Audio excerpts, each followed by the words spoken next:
Hello, my name is Junior Sembrano, and this is my presentation on the movie Dark Waters. And I'm in your business class. The year this movie came out was in 2019, and it was a good movie. It didn't seem too much like the newer modern movies, it seemed more like the older classical movies, if that makes sense. The person that was starred in this movie was Rob Violet. The basis of this movie was about Rob Violet, and he was a lawyer in this movie, or dash attorney, and he represented the community of West Virginia.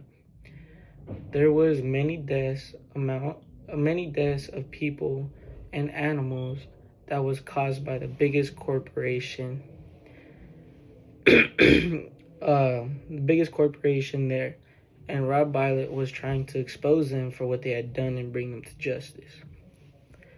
He confused many of his colleagues because they were lawyers that worked with the corporations before. And no one knew about it until Rob Violet was bringing it up.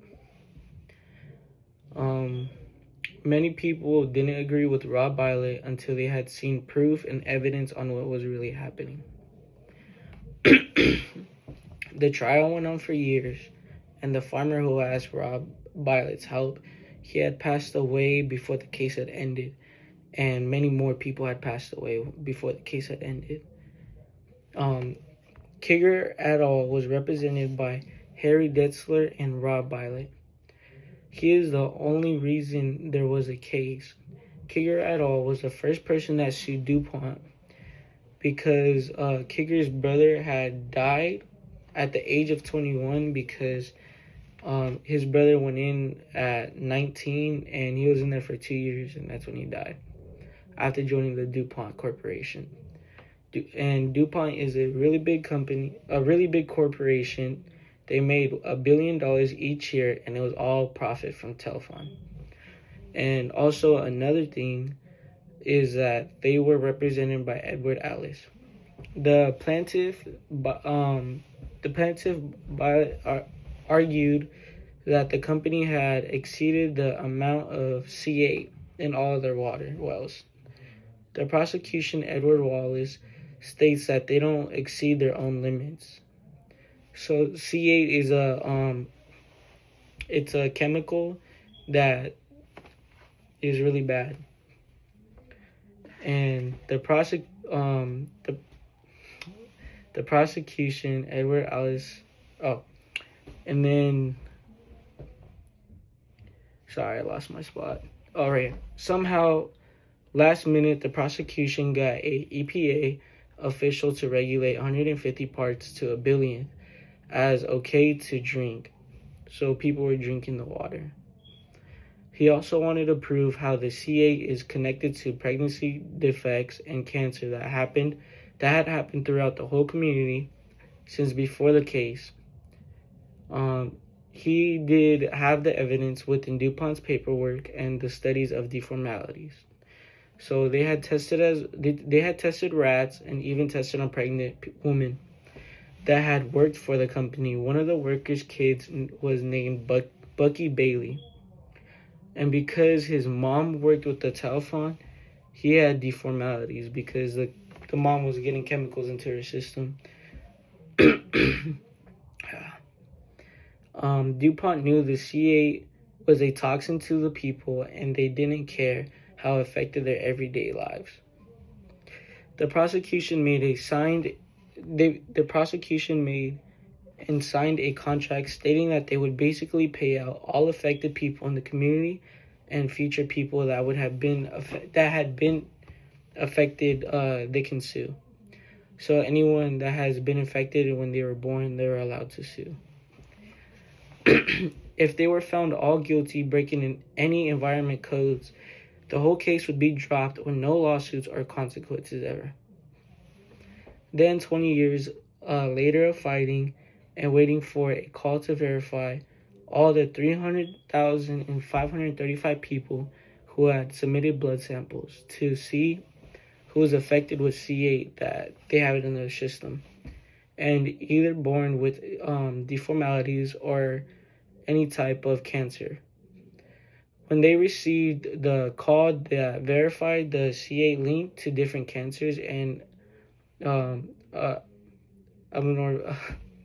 normalities, my bad. DuPont renegated the contract, which is not legal, and Rob Violet ended up winning all the 3,535 cases, which it amounted to $670.7 million. To this day, he is still fighting for similar cases. My opinion of the movie is I thought it was a really good movie, and the reason why I liked it is because I feel like it's true. Like, obviously it is true, but I feel like it is like truly happening, like as of right now with multiple companies. And I feel like this can compare to reality by the factories that are polluting the air and the ocean as of today, and no one knows what's really going on behind it all. But this is already taking place outside of Hollywood, and it can't be compared to reality because it is already happening. And more people need to wake up and realize it, and a lot of corporations don't tell us the truth behind like all the stuff that they're processing. There are some people that are waking up nowadays because they are realizing there's a lot of medical issues in the foods nowadays. And even what the pharmacy gives us, there's a lot of different chemicals in there. Also, people are making plant-based products because they don't want a bunch of like chemicals on their faces or in their systems anymore. And the plant-based products, they help more and it doesn't cause problems. Also, another thing, we don't have a lot of people that are willing to fight and go through the same processes like Rob Violet did. Because like nowadays, a lot of people are just too lazy and they don't want to deal with it, so they don't want to fight for what they believe in. The movie portrays the legal system truthfully because it shows how in the end it benefits the corporations and not the people. Even though they say it is supposed to benefit the people, also I feel like at the end of the day, it's about if you know someone and if you didn't know anyone, you won't get any help. Because Earl Wimber, known as a farmer, he didn't know Rob's grandma, and he wouldn't have ever gotten the case to begin with. No one else would have helped him, and it shows even when you're trying to do something right, it can take 20 plus years for anything to happen, even for the good people, for example. Okay, I am finished.